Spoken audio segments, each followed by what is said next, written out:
ദില്ലിയിൽ ജന്തർ മന്ദിറിന് പുറമെ മറ്റു ചില സ്ഥലങ്ങളിൽ കൂടി ഇന്നലെ പ്രതിഷേധമുണ്ടായിരുന്നു. പ്രതിഷേധം എന്ന് പറയാൻ കഴിയില്ല, വധശ്രമമാണ് നടന്നത്. അതായത് റാപ്പിഡ് ആക്ഷൻ ഫോഴ്സ് RIF, ദ്രുതകർമ്മ സേന എന്നൊക്കെ നമ്മൾ പറയുന്ന ആ സേനാംഗങ്ങളെ വെട്ടിക്കൊലപ്പെടുത്താനുള്ള ശ്രമം നടന്നിരിക്കുന്നു.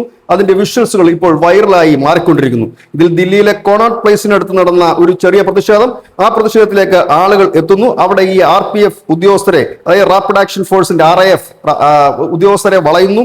അതിൽ നിന്ന് ചില ആളുകൾ വാളുകൊണ്ട് ഈ ഉദ്യോഗസ്ഥനെ വെട്ടാൻ പോകുന്ന ദൃശ്യങ്ങളാണ് ഇപ്പോൾ പുറത്തു വന്നിരിക്കുന്നത്. ഇത് ഈ സിഖുകാരുടെ ഇടയിലുള്ള നിഹാങ് വിഭാഗങ്ങളുണ്ട്, ആ നിഹാങ് വിഭാഗങ്ങളെ കൂടി ഈ പ്രതിഷേധക്കാർ സംഘടിപ്പിച്ചുകൊണ്ട് വന്ന ഇത്തരത്തിലൊരു നീക്കം നടത്തി. അതുകൂടാതെ കസ്തൂർബ ഗാന്ധി മാർഗിനും ടോൾസ്റ്റോയ് മാർഗിനും സമീപം ഇന്നലെ 7 മണിയോടുകൂടി പോലീസ് ഉദ്യോഗസ്ഥരെ ഇതുപോലെയുള്ള ചെറു ജനക്കൂട്ടം വളയുകയും ആക്രമിച്ച് കൊലപ്പെടുത്താൻ ശ്രമിക്കുകയും ചെയ്തു. അവിടെ നിന്നുള്ളൊരു പോലീസ് ഉദ്യോഗസ്ഥൻ തന്റെ തോക്ക് ഉയർത്തിയപ്പോഴേക്കാണ് ഈ അക്രമികൾ പിന്മാറിയത്. എന്നാൽ പോലീസ് വെടിവെച്ചു എന്നുള്ള രീതിയിലാണ് പിന്നീട് പ്രചരണം നടന്നത്. എന്നാൽ വെടിവെപ്പ് ഉണ്ടായിട്ടില്ല എന്ന് പോലീസ് അറിയിച്ചു.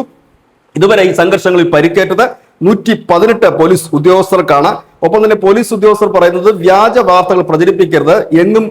ഇന്നലെ അക്രമ സംഭവങ്ങൾ, അതായത് രാത്രിയോടുകൂടി അക്രമ സംഭവങ്ങൾ ഒന്നും തന്നെ ഉണ്ടായിട്ടില്ല. അത്തരത്തിൽ സോഷ്യൽ മീഡിയയിൽ വലിയ രീതിയിലുള്ള പ്രചരണമാണ് ഇതിന് നടക്കുന്നത്.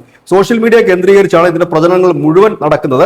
അത്തരത്തിൽ പ്രചരണങ്ങളിൽ വീഴരുത്, അവർക്കെതിരെ കർശന നടപടി എടുക്കുമെന്ന് കൂടി പോലീസ് അറിയിച്ചിരിക്കുന്നത്. അതായത് പോലീസ് ഉദ്യോഗസ്ഥരെ കൊല്ലുക, ഇല്ലെങ്കിൽ അവരെ മൃതപ്രായരാക്കുമ്പോൾ സ്വാഭാവികമായി തന്നെ അവർ സ്വയരക്ഷയ്ക്കായി അവരുടെ ആയുധം തോക്ക് പുറത്തെടുക്കും. അങ്ങനെ വെടിവെപ്പിൽ ഒരു രക്തസാക്ഷിയെ കിട്ടിയാൽ അത് വെച്ച് ആഘോഷിക്കാം. അങ്ങനെയൊക്കെയുള്ള ഒരുപാട് നിഗൂഢമായ ഒരുപാട് കാര്യങ്ങളാണ് ഈ സംഘർഷത്തിൽ ഇപ്പോൾ നടക്കുന്നത്. News desk news India Malayalam.